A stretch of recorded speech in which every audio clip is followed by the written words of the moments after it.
શું આ શાંતિપ્રિય કહેવાતા રાજકોટના દ્રશ્યો છે? રાજકોટમાં માથાભારે તત્વોનો આતંક ચરમસીમાએ. આવારા તત્વો પોલીસને પણ સહેલાઈથી ન ગાંઠતા હોય તો સામાન્ય માણસની તો વાત જ શું કરવી. નમસ્કાર, આપ જોઈ રહ્યા છો અવર રાજકોટ અને હું છું આપની સાથે ORJ દક્ષિણી. રાજકોટ શહેરની ગુજરાત રાજ્યમાં વર્ષોથી એવી છાપ છે કે જેને શાંતિથી રહેવું હોય એના માટે રાજકોટથી સારું બીજું કોઈ શહેર નથી. પણ દુઃખ સાથે એ કહેવું પડે છે કે રાજકોટ રંગીલું, શાંતિપ્રિય અને સુરક્ષિત શહેર હોવાની ઓળખ હવે ધીમે ધીમે ગુમાવી રહ્યું હોય એવા બનાવ છાશવારે સામે આવી રહ્યા છે. તારીખ 9/12/2024ના રોજ રાજકોટમાં દિન દહાડે એક વાહન ચાલક છરી બતાવી રોફ જમાવતો હોય તેવો વિડીયો વાયરલ થયો હતો.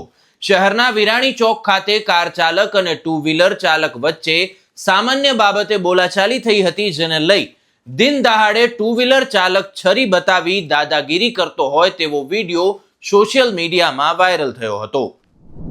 રાજકોટમાં સામાન્ય બોલાચાલીમાં જ વાત હથિયાર સુધી પહોંચી જતી હોય તેવો આ કોઈ પહેલો બનાવ નથી.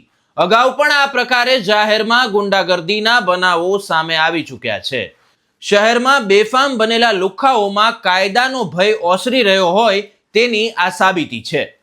થોડા દિવસ પહેલા રાજ્યના ગૃહમંત્રી હર્ષ સંઘવી દ્વારા એક કાર્યક્રમમાં ભાષણ આપતી વખતે એક નિવેદન આપવામાં આવ્યું હતું. આવો સાંભળીએ તેમને શું કહ્યું હતું. જે ગુનેગાર જે ભાષા સમજતો હોય, જે ગુનેગારને જે ભાષા આવડતી હોય એ ભાષાથી સમજાવી શકે એને જ પોલીસ કહેવાય. જો કોઈ ટપોરીઓ દ્વારા કોઈ બી પ્રકારે હેરાન પરેશાન કરવામાં આવશે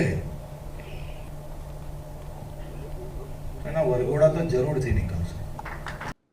હર્ષ સંઘવી કહી રહ્યા છે કે ગુનેગાર જે ભાષામાં સમજતો હોય, એને જે ભાષા આવડતી હોય એ જ ભાષામાં સમજાવી શકે તેને જ પોલીસ કહેવાય. તો આ નિવેદનને અનુલક્ષીને રાજકોટની પોલીસ એક્શન મોડમાં જોવા મળી હતી અને રાજકોટ પોલીસે જાહેરમાં છરી બતાવી અને રોફ જમાવનાર શખ્સનું સરઘસ કાઢી અને શાન ઠેકાણે લાવી હતી.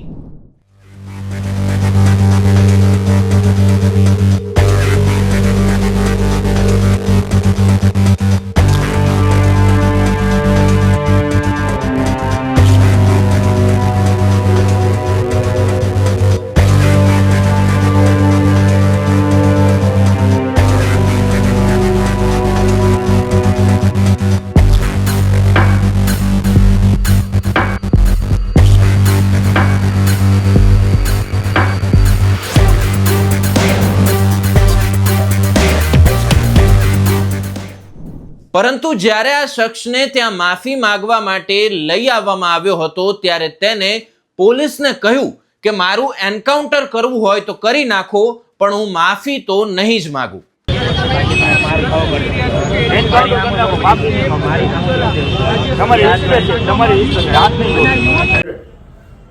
મારું નામ દિવ્યરક્ષ રઘુસિંહ જાડેજા.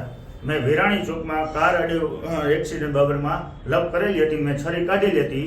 બીજી વાર આવી ભૂલ મારાથી નહીં થાય એ બારામાં હું સાહેબને વિનંતી કરું છું. હું કહું છું કે ભાઈ કાયદો હાથમાં લેવો નહીં, નગર પોલીસ કાયદેસરની કાર્યવાહી કરશે. અને એના કહ્યા પ્રમાણે જ એને વિડીયોમાં પણ ક્યાંય માફી શબ્દનો ઉપયોગ નથી કર્યો. એટલે એટલું તો ચોક્કસ કહી શકાય કે લુખ્ખા તત્વોને જે ભાષામાં સમજાવવાનું હર્ષ સંઘવી કહી રહ્યા છે તે ભાષામાં સમજાવવામાં રાજકોટ પોલીસ હજી પણ ક્યાંક ઢીલી નીતિ તો દાખવી જ રહી છે. તો રાજકોટમાં સતત બની રહેલા આવા બનાવો અને વધતા ગુનાખોરીના પ્રમાણને લઈને આપનું શું કહેવું છે તે કમેન્ટ બોક્સમાં જરૂરથી જણાવશો. આવા જ વિડીયોઝ માટે હવે રાજકોટની YouTube ચેનલને સબસ્ક્રાઇબ કરવાનું ભૂલશો નહીં. નમસ્કાર.